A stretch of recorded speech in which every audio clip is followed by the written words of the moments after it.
Señor te bendiga, varón. Estén de pie un momento, por favor. Abramos la Sagrada Escritura en el libro de Gálatas, capítulo 5, Gálatas 5, a partir del versículo 16. Gálatas 5, 16. Leo en el nombre del Padre, del Hijo y del Espíritu Santo. Así enseña la Sagrada Escritura. Digo pues, andad en el Espíritu y no satisfagáis los deseos de la carne. Lea el 17 usted. Porque el deseo de la carne es contra el Espíritu, y el Espíritu es contra la carne, y estos se oponen entre sí, para que no hagáis lo que quisierais. Pero si sois guiados por el Espíritu, no estáis bajo la ley. Y manifiestas son las obras de la carne, que son adulterio, fornicación, inmundicia, lascivia, Idolatría, hechicerías, enemistades, pleitos, celos, iras, contiendas, disensiones, herejías, envidias, homicidios, borracheras, orgías, y cosas semejantes a estas, acerca de las cuales os amonesto, como ya os he dicho antes, que los que practican tales cosas no heredarán el reino de Dios. Mas el fruto del Espíritu es amor, gozo, paz, paciencia, benignidad, bondad, fe. Contra tales cosas no hay ley. Pero los que son de Cristo han crucificado la carne con sus pasiones y deseos. Si vivimos por el Espíritu, andemos también por el Espíritu. Lea conmigo el 26. No nos hagamos vanagloriosos, irritándonos unos a otros, envidiándonos unos a otros. Vamos a repetir dos versículos. Lea conmigo el 16, una vez más. Digo pues, andad en el Espíritu y no satisfagáis los deseos de la carne. Vamos a leer el versículo 25. Si vivimos por el Espíritu, andemos también por el Espíritu. Hagamos una introducción para ilustrar lo que el Espíritu Santo nos quiere enseñar a través de la Sagrada Escritura. El texto que hemos leído, si lo leemos directamente en el griego, koiné, nos habla de dos tipos de andar en el Espíritu. Y los verbos que aparecen en el original griego son peripateo y stoikeo. En el versículo 16 de Gálatas 5 encontramos una forma verbal o el verbo conjugado, peripateite, y literalmente sigue caminando. Y en Gálatas 5:25 aparece la forma verbal stoikomen, que significa sigue caminando de manera ordenada o sigue caminando ordenadamente. Cuando uno mira un poquito de la historia que Occidente tanto alaba, los griegos, aparece alguien llamado Aristóteles, un filósofo alabado aún en estos días. Él fundó una escuela llamada Escuela Peripatética. Se llama así, se denomina así, porque en su escuela nadie se sentaba, sino que él enseñaba diversos saberes mientras caminaban.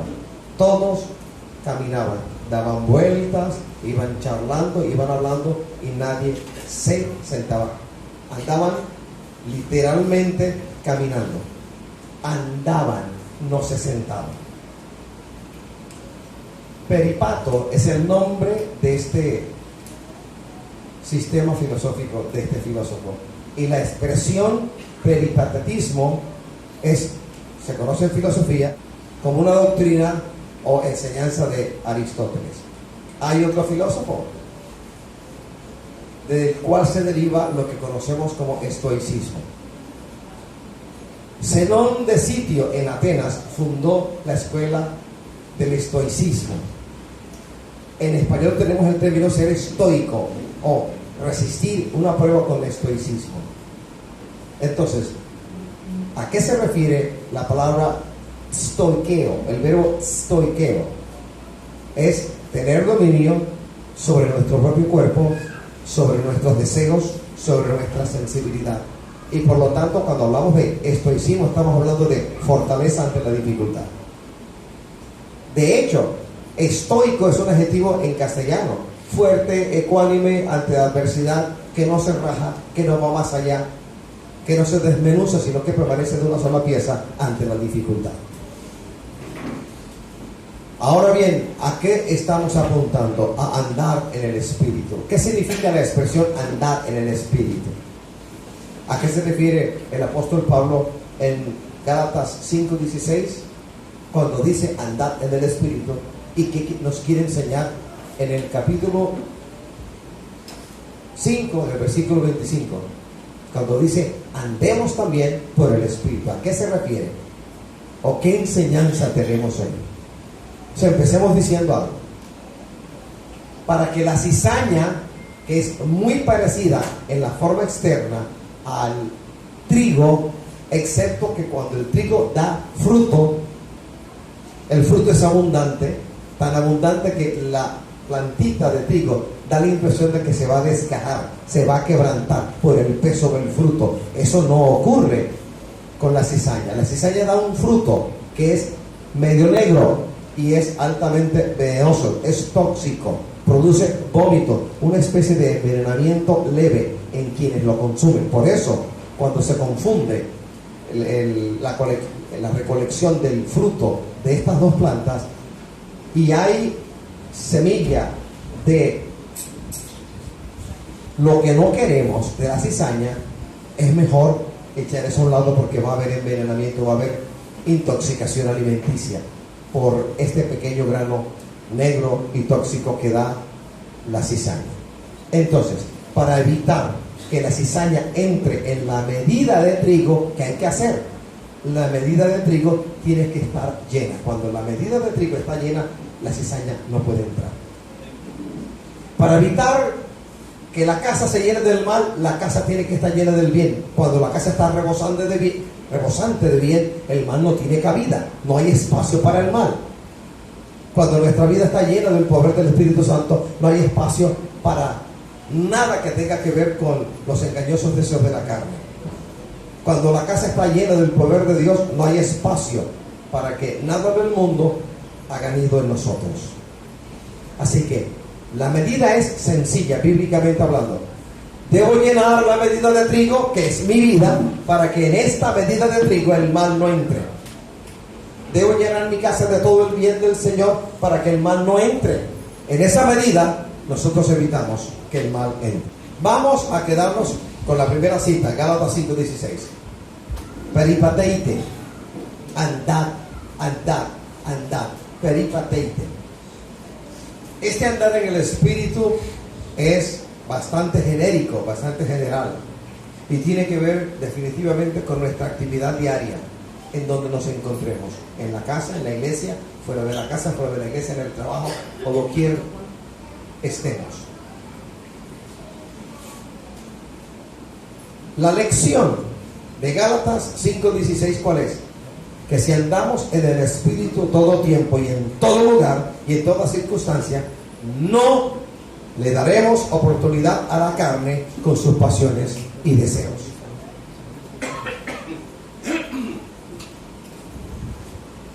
No le daremos oportunidad a la carne con sus pasiones y deseos. En griego bíblico aparece una palabra que es epitumia. Por ejemplo, cuando hablamos del capítulo 1 de Santiago, cuando Santiago, a partir del versículo 12 de ese capítulo, habla de la tentación, del proceso de tentación, habla de concupiscencia. He dicho y vuelvo a repetir que en el lenguaje, en el argot popular, en medio de todos nosotros, cuando uno dice, por ejemplo, fulanito de tal es concupiscente, de manera automática lo asociamos con lascivia, lujuria, inmoralidad sexual. Pero hablando del texto bíblico, resulta que no solamente la lujuria y la lascivia son epitubias, sino cualquier deseo, por muy refinado que sea. El deseo que hay en nosotros, que es contrario a la voluntad de Dios, puede ser de estrato 6, 18 o sub-20. El deseo que esté en nosotros, contrario a la voluntad de Dios, puede ser refinado o burdo, puede ser gótico, artístico o cavernícola, pero no deja de ser un deseo contrario a la voluntad de Dios. Así que epitumia se refiere a qué cosa. Cualquier deseo en nosotros, por muy refinado o burdo que sea, absolutamente contrario al deseo del Señor en nuestra vida, a la voluntad de Dios en nuestra vida. Por lo tanto, todos los seres humanos, aún los cristianos, somos concupiscentes bíblicamente hablando, porque en nosotros hay deseos de Adán que no son sino contrarios al deseo del Espíritu Santo en nuestra vida. Epitumia, concupiscencia. Siempre querrá manifestarse en una actividad corporal, al hablar, al hacer, al no hablar, al no hacer. Por ejemplo, Romanos 1:24 dice: por lo cual también Dios los entregó a la inmundicia en la concupiscencia de sus corazones, de modo que deshonraron entre sí sus propios cuerpos. Y allí concupiscencia se refiere a algo particular, pero no deja de ser lo que explicamos: un deseo, cualquiera que sea, contrario a la voluntad de Dios. Demos ejemplos. Yo deseo predicar la palabra y el pastor no me pone a predicar. Y resulta que el Señor no quiere que yo predique porque no estoy preparado para ello, porque estoy ocultando algo. Entonces, ese deseo mío de predicar fuera de la voluntad de Dios es contrario a Él, y es epitumia. El querer cambiar de trabajo cuando el Señor no ha dispuesto semejante cosa es concupiscencia, es un deseo contrario a la voluntad del Señor. Epitumia. Santiago 1:15 dice: entonces la concupiscencia, después que ha concebido, da a luz el pecado, y el pecado, siendo consumado, da a luz la muerte. Aquí, cuando hablo de deseos y hablo de concupiscencia, evidentemente el término, reitero, es epitumia.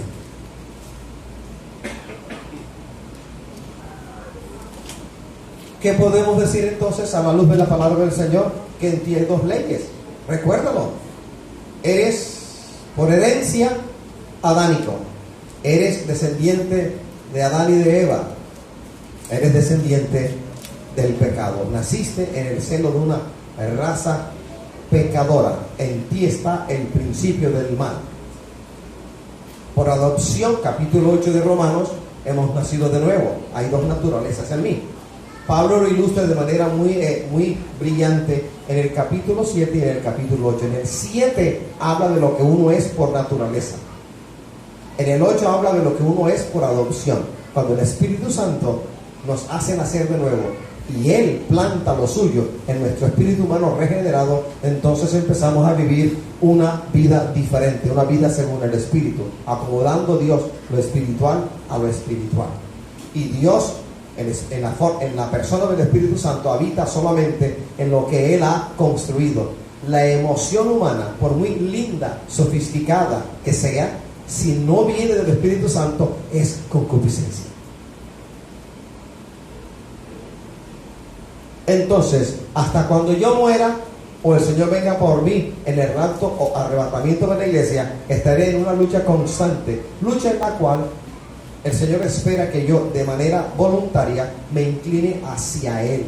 Y por muy fuerte que sea el deseo del viejo hombre, una manera típicamente paulina de referirse a la vieja naturaleza, Pablo dice también: la ley que está en mis miembros, llámese de una u otra manera, en nosotros hay algo que adquirimos vía herencia del primer hombre, de Ish, el pecado, lo heredamos. Hemos nacido de nuevo, en nosotros hay otro principio, hay otra ley, la ley de vida, no la ley de muerte, la ley de vida en Cristo Jesús. Si yo tomo una piedra y la lanzo al aire, por cuanto en la piedra no hay vida, ella va a caer y responderá a una ley física, la atracción de la tierra, gravedad. Si tomo un ave viva en mis manos y la suelto, va a volar, y el principio que opera en esa ave es el principio de vida, porque a pesar de la otra, la de gravedad, ha volado, porque vida hay en esa ave. Por un lado soy adánico, por otro lado soy cristiano evangélico. Cuando yo leo el capítulo 6 del libro de Gálatas de manera extensa, me doy cuenta que estoy en medio de dos planteamientos, de dos realidades, en las cuales yo tomo la decisión, ejercito mi libre albedrío, ejercito implemento mi libertad de voluntad y me inclino hacia lo uno o hacia lo otro. Tomo la decisión de inclinarme, de abandonarme en el terreno pantanoso de las obras engañosas de la carne, o tomo la decisión reflexiva, sabia, madura de buscar el fértilmente abonado terreno del Espíritu Santo. Y allí ni tú ni yo podemos engañar al Espíritu Santo. Así que este andar en el Espíritu, del cual nos habla Pablo en Gálatas, tiene que ver con el poder de Dios, con su voluntad en nosotros, pero también tiene que ver con el ejercicio de nuestra voluntad. Cierto es que el Espíritu Santo, entre otras obras, propósitos, tiene el reproducir en nosotros la vida de Cristo, pero en la reproducción de la vida de Cristo en nosotros somos responsables por impedirle al Espíritu Santo o por permitírselo que Él reproduzca en nosotros la vida abundante del Espíritu Santo. Tu voluntad y mi voluntad. Por lo tanto, la pereza no tiene cabida en la vida del cristiano. Esperar que de manera espontánea el Señor venga a nosotros y haga lo que nos toca hacer a nosotros es irresponsabilidad, inmadurez, ignorancia y peligro. Si el Señor es bueno, que venga y me cambie. No, así no va a operar. El Señor cuenta con tu sí y cuenta con tu no. 3:10 de Apocalipsis, que dice: he aquí, yo estoy a la puerta y llamo. Si alguno oye mi voz y abre la puerta, entraré a él, cederé con él y él conmigo. Esa puerta no es metálica ni de vidrio, es tu voluntad, tu decisión. Lo que el Señor iba a hacer ya está hecho. No es que lo va a hacer, es que ya está hecho. Consumado es. Ya está hecho. Tetelestai, consumado, hecho, implementado, acabado, finiquitado. Y vaya de qué manera. Entonces, ¿cómo puedo yo andar en el Espíritu si yo estoy en un cuerpo naturalmente vendido al pecado?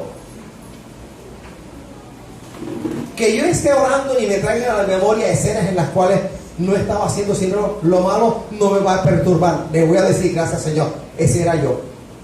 Así andaba yo, pero te doy gracias porque ese pensamiento que me está trayendo a la memoria ahora me recuerda la obra maravillosa que tú has hecho en mi vida. No se perturbe. A veces uno está orando, está ayunando, y en los momentos de más y mayor intimidad con el Señor llegan unas palabras, llegan unos pensamientos tan horrendos que quieren arrancarlo a uno de ese periodo de intimidad con el Señor. No se arregle, no haga sino ser maduro y dele gracias al Señor. Cuando estas cosas llegan y se agolpan en tu mente, usted diga: gracias, Señor, porque veo la tumba vacía, tú resucitaste y tú me has dado la victoria. Alabado sea el Señor. Pues bien, ¿cómo puedo yo andar en el Espíritu? Primero, declarando que dependo de Dios. ¿En qué dependo de Dios? En todo. ¿Y qué es todo? En lo que hago, en lo que no hago, en lo que hablo, en lo que no hablo, en lo que pienso, en lo que no pienso. Declarando al Señor siempre en mi vida. ¿Cómo puedo yo andar en el Espíritu? Expresando, comunicando, confesando verbalmente a Dios y no a mí. La obra de Dios en mí. Cuando yo hago eso, cuando yo abro el verbo, el Señor nos dio el verbo, el poder hablar, pensar, hablar, comunicarnos lingüísticamente. Significa que cuando yo hablo, yo afecto el mundo espiritual que me rodea. Por eso cuando alguien maldice cada rato, hay familiares que son maldicientes, todo lo maldicen, y para maldecir ni siquiera se debe usar el verbo maldecir, porque usando palabras malas, hablando mal, maldecir es hablar mal.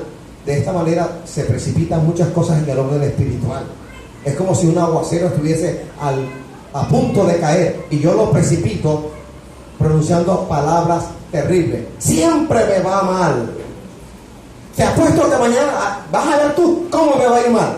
Siempre es lo mismo. Y hablando de esta manera, usted se maldice y precipita el mundo espiritual del mal sobre tu vida y sobre los tuyos. Mas cuando, a pesar de lo que yo vea, digo: gracias, Señor, si tú eres conmigo, ¿quién contra mí? Ya tú resucitaste, Tu victoria es la victoria de la iglesia. Soy hijo tuyo, estoy en victoria a pesar de todo. Cuando confieso, cuando expreso, cuando declaro la palabra y la lanzo hacia la circunstancia adversa, cuando en medio de la gran dificultad lanzo la palabra de victoria contra eso que me está enfrentando, estoy declarando a Dios en mi confesión, no a mí mismo, sino a Dios en mi confesión. Y eso es lo que la iglesia debe hacer. La verdadera confesión no es que tienes un problema, no es que tienes enemigos. La verdadera confesión es Cristo muerto, sepultado, resucitado y sentado a la diestra del poder de Dios. Y cuando la iglesia confiesa esto, el mundo del bien se precipita sobre nuestra vida. En lo que pienso, yo confieso según lo que pienso. Yo hablo según lo que pienso. El pensar determina mi confesión. Si pienso mal, confesaré mal. Si pienso bien, según la palabra, de conformidad con la palabra, hablaré bien. Romanos capítulo 12, versículo 2 dice: no os conforméis a este siglo, sino transformaos por medio de la renovación de vuestro entendimiento, para que comprobéis cuál sea la buena voluntad de Dios, agradable y perfecta. Entendimiento aquí es, en griego bíblico, nous. ¿Y cómo traducir nous? Asiento de la conciencia reflexiva, las facultades que tú y yo tenemos de percepción y de comprensión, de sentimiento, de juicios y de toma de decisiones. Eso está en cada uno de nosotros. Este pensamiento Pablo lo reproduce en Efesios 4:23. Literalmente dice en Efesios 4:23: y renovaos en el espíritu de vuestra mente. Así que ¿cómo puedo renovar mi mente? Llenándola de los dichos del Señor. ¿Dónde encuentro los dichos del Señor? En la Sagrada Escritura. En mi corazón he guardado tus dichos para no pecar contra ti. Salmo 119, verso 11. Los dichos del Señor, sus palabras, sus pensamientos condensados en la palabra. Y cuando esta palabra habita abundantemente en mí, es fácil que el Espíritu Santo tome de lo que yo he sembrado para recordarme a mí, para ayudarme y para llevar mis pensamientos hacia el Cristo de la gloria. Gracias, Señor. El verbo es ananeo, hacer joven. El sustantivo renovación, renovados es el verbo. Renovación, el correspondiente sustantivo. Se refiere a una mente controlada por el poder del Espíritu Santo. ¿Qué hace el Espíritu Santo? Dirigir, cuando se lo permitimos. Él dirige nuestros pensamientos hacia la contemplación del Cristo de la gloria, hacia nuestra relación con Dios, y nos aleja de todo pensamiento que perturba, que amarga y que nos quiere llevar fuera de la voluntad del Señor. Por ejemplo, cuando tienes una dificultad, tienes una pequeña deuda o una gran deuda o deuda mediana y el dinero no ha llegado, el recurso económico no lo tienes. Cuando vas a orar, no te dicen, no te recuerdan, tienes una deuda, ¿qué vas a hacer? Vas a terminar de orar, pero ¿qué vas a hacer? Vas a pagar con oración. Eso y más te van a decir. Y allí usted o toma la decisión de rendirse. Es verdad, ¿yo para qué oro si tengo deudas? O decir, oraré aun cuando los acreedores estén allá afuera. Voy a orar. Alabado sea el Señor. Entonces, renovación aquí se refiere a nuestra naturaleza espiritual, al hombre nacido de nuevo. Lo que decimos y lo que hacemos depende de lo que pensamos. Si pensamos mal, ¿cómo vamos a confesar mal? ¿Y qué vamos a hacer mal? Mas cuando nuestra mente está controlada por los pensamientos del poder del Espíritu Santo, se facilita caminar con Dios. Por eso dice la palabra que andemos según el Espíritu, que andemos según el Espíritu. Y para andar según el Espíritu es tiempo ya de dejar de leer tanta novela y empezar a leer la palabra del Señor para que ella abunde de manera grande, grata, bendita en tu vida. 5:39 de Juan, que dice: escudriñad las Escrituras, porque a vosotros os parece que en ellas tenéis la vida eterna, y ellas son las que dan testimonio de mí. Si la palabra es la que da testimonio de Cristo, entonces ¿por qué no leo abundantemente la bendita palabra del Señor? ¿Qué lugar ocupa la Escritura en tu vida? Cristiano en el cual la palabra no ocupa un lugar de preponderancia, ¿qué clase de cristiano es? Lámpara a mis pies, lumbrera a mi camino. Eso es la palabra para cada uno de nosotros. Alabado sea el Señor. Hermano, ¿cómo renuevo mi mente? Llenándola no de música rock, no de chisme, no de murmuración, no de malos deseos, sino de la abundante palabra del Señor. Y la palabra del Señor, cuando habita en nosotros de manera abundante, tiene un efecto, entre otras cosas, terapéutico, te sana. Como es palabra no salida de la boca del vecino, sino del Señor Todopoderoso, esa palabra tiene un efecto bendito que ninguna otra palabra salida de la boca del hombre tiene. Palabra de Dios, palabra bendita. Alabados al Señor.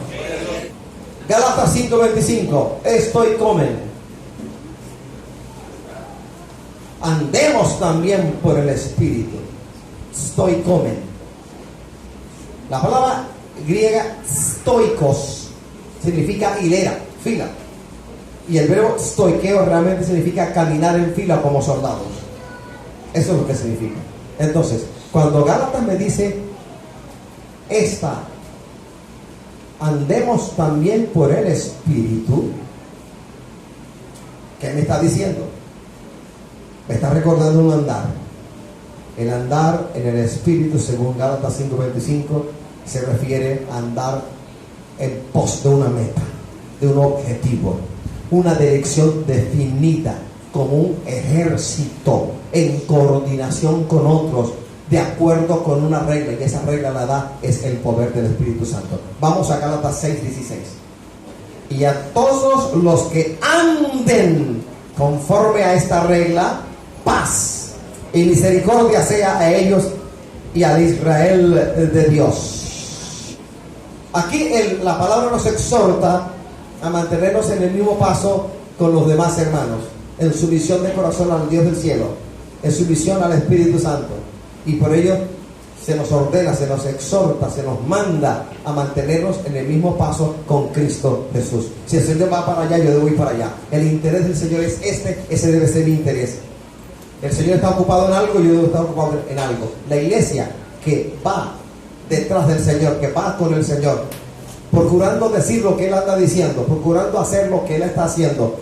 Cuando los intereses de Cristo son los intereses de la iglesia, ahí la bendición de Dios es desbordante, exuberante. Mas cuando los intereses de la iglesia son distintos a los intereses del Señor, allí no hay bendición sino maldición. Así que yo debo estar de tal manera pendiente de mi Señor, que lo que Él quiera hacer, de eso debo estar yo al pendiente, no de otra cosa. Entonces, andar en el Espíritu exige de mí, demanda de mí que siga la regla. ¿Cuál? La evangélica, la regla de la vida evangélica.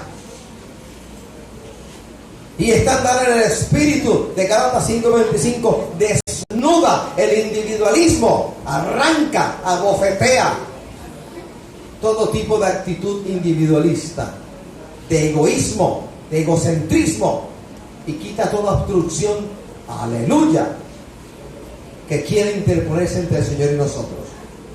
Los obstinados que quieren andar como ellos quieren andar, como rueda suelta, no son bienvenidos ante el Dios Todopoderoso. Vamos a leer Efesios 4. Vamos a Efesios 4, por favor, del 11 al 16. Y Él mismo constituyó a unos apóstoles, a otros profetas, a otros evangelistas, a otros pastores y maestros, a fin de perfeccionar a los santos para la obra del ministerio, para la edificación del cuerpo de Cristo, hasta que todos lleguemos a la unidad de la fe y del conocimiento del Hijo de Dios, a un varón perfecto, a la medida de la estatura de la plenitud de Cristo, para que ya no seamos niños fluctuantes, llevados por doquiera de todo viento de doctrina, por estratagema de hombres que para engañar emplean con astucia las artimañas del error, sino que siguiendo la verdad en amor, crezcamos en todo en aquel que es la cabeza, esto es Cristo. Ahora el 16, de quien todo el cuerpo, bien concertado y unido entre sí por todas las coyunturas, que se ayuda mutuamente según la actividad propia de cada miembro, recibe su crecimiento para ir edificándose en amor. He ahí la regla. Pues bien, el andar en el Espíritu, según Gálatas 5:25, me exhorta, me habla acerca de una gran realidad. Me dice que debo dejar mis propias preferencias, opiniones, conceptos y me debo someter a la perfecta guía del Espíritu Santo, lo entienda o no lo entienda, duela o no duela. Me manda a ser guiado por Él de manera específica en lo que me mande a hacer, con el propósito de edificar la iglesia, edificar mi vida, edificar mi familia, y para que finalmente a través de mi obediencia activa al Señor, el reino de los cielos se establezca.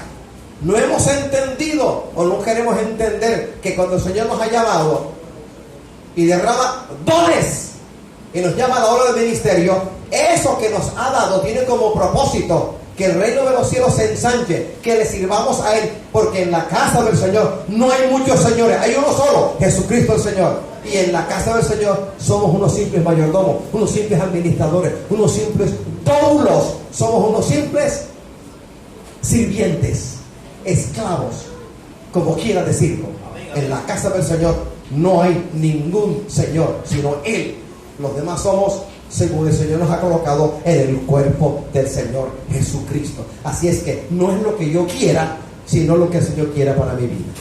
Porque cuando uno decide, uno toma la decisión de seguir al Señor y hacer su voluntad, créeme que va a haber tropiezos, va a haber líos, va a haber una gran dificultad, pero ninguna dificultad es suficientemente grande para impedirnos cumplir con la voluntad del Señor. Mejor que el mundo esté en mi contra y que el Señor esté a mi favor, que el mundo esté a mi favor y el Señor en mi contra. Prefiero que el Señor esté a mi favor. Hacer la voluntad del Señor presenta dificultades, pero el Señor ha dicho que Él estará contigo todos los días de la vida. Así que, conclusión del mensaje. El Señor nos recuerda en esta mañana dos cosas. Digo pues, andad en el Espíritu y no satisfagáis los deseos de la carne. Dos, si vivimos por el Espíritu, andemos también por el Espíritu. Esto significa en buen castellano, el 25. Si vivimos por el Espíritu significa, si el Espíritu Santo está en nosotros, si vivimos porque el Espíritu Santo nos ha dado la vida, entonces el mismo que nos ha dado la vida, que nos fortalece, que nos sustenta, Él ha traído reglas para nuestra vida que están en la palabra. Pues tenemos que vivir de conformidad con las reglas de aquel que nos ha puesto a vivir estando nosotros muertos. O soy de Cristo o estoy en contra de Cristo. Hablando Pablo en el libro de Gálatas, en el capítulo 5, hablando del fruto del Espíritu, dice: contra tales cosas no hay ley, pero los que son de Cristo han crucificado a la carne con sus pasiones y deseos. Los que han crucificado la carne con sus pasiones y deseos. Hermano, ¿y cómo hago eso? Fácil, tomo la decisión de no. Si una mujer distinta a la mía, o una mujer siendo yo soltero viene a mí, sencillamente yo tomo la decisión, o me voy con ella o digo que no. Cuando usted dice que no, varón, cuando dices que no, varón, en ti va a quedar el deseo y el pensamiento de pasaste por alto una oportunidad, perdiste una oportunidad. Pero el Espíritu Santo, por el hecho de que usted tomó una decisión de esta naturaleza, va a fortificar tu alma. Cuando hay una tentación y se vence la tentación, cada tentación que tomas y que vences en el nombre del Señor trae madurez a tu vida. Así que ninguno aquí puede decir: hermano, es que no puedo. Cuando yo escucho a un varón en particular decir: es que, hermano, una cosa es decirlo y otra cosa es vivirlo, es que usted no sabe, me entristezco porque él está dando rienda suelta al deseo volcánico de tener actividad sexual y ha dejado al Señor y ha tomado la decisión de ir por ese camino y no por el otro camino. Alabado sea el Señor. Mientras estemos en vida, nosotros los varones, estoy hablando a los varones en particular, va a haber todo tipo de tentación. La tentación tiene la capacidad de ofrecerte a ti algo bueno haciendo algo malo. Tentación que viene de Satanás te ofrece dos cosas: o ganancia de cualquier naturaleza o placer de cualquier índole. Compáralo con un pescador que tiene una línea y en el tremendo de anzuelo ha colocado algo para atraerte, Puede ser el deseo desmedido de ser rico, el deseo desmedido de obtener dinero de manera inapropiada, deshonesta, o el deseo de ser famoso a costa de quién sabe qué cosa, o el deseo de tener a ella y aquella mujer. Sea de una u otra manera, la concupiscencia, que es la materia prima, por decirlo de esta manera, de la cual se valen las tinieblas para tentarte, para atraerte. El señuelo es siempre algo aparentemente bueno que se te ofrece. A la mujer, a las hermanas, la tentación de querer opinar por encima de la opinión del Señor es pecado. Ante esta tentación, no diga nada, ríndase, tome la decisión de no decir nada. Si no sabes de qué vas a hablar, cierra la boca. Y que en ella no entre ninguna maldición, y mucho menos salga maldición de tu boca, que va a contaminar todo tu ser. Absténgase, diga que no. Y si la tentación es muy grande, dígale: Señor, ayúdame, yo sé por tu palabra que ninguna tentación que viene sobre mi vida es sobrenatural, sino que es humana, adaptada a mi naturaleza. Ayúdame, asísteme, socórreme y sácame de este lío de la tentación. Ayúdame. Ahora bien, ¿de dónde viene la tentación? Del tentador. ¿Y qué encuentra en nosotros? Materia prima que se llama epitubia. Porque si en nosotros no hubiese epitubia, tentación, estaríamos hablando un lenguaje ignoto, extraño, bizarro. Mas he aquí que sí hay tentación. Y en el área en el cual un hermano es tentado, en esa misma área otro hermano no lo es tentado. No lo es. Así que la tentación se adecua. Es como la ropa que vestimos. En el caso mío, zapatos 39, 32, M. Así como la ropa que vestimos y los zapatos que nos ponemos, que nos calzamos, se adecua a las medidas del cuerpo, la tentación se adecua a las medidas de debilidad de cada uno de nosotros. Así que en lo que un hermano es tentado, no necesariamente el otro es tentado. Conocí a un hermano que decía: no, y es mucho mayor de edad, yo no me puedo quedar solo con una mujer. ¿Y cómo así, hermano? No. Y dice que es maduro. Y el problema no son ellos, el problema es uno, porque el lío no está fuera de uno, sino dentro de uno. O las miras como las mira Cristo, o las miras como las solías mirar antes de convertirte al Todopoderoso. Alabado sea el Señor. Hermano, ¿y cómo evito la tentación? ¡Muérete!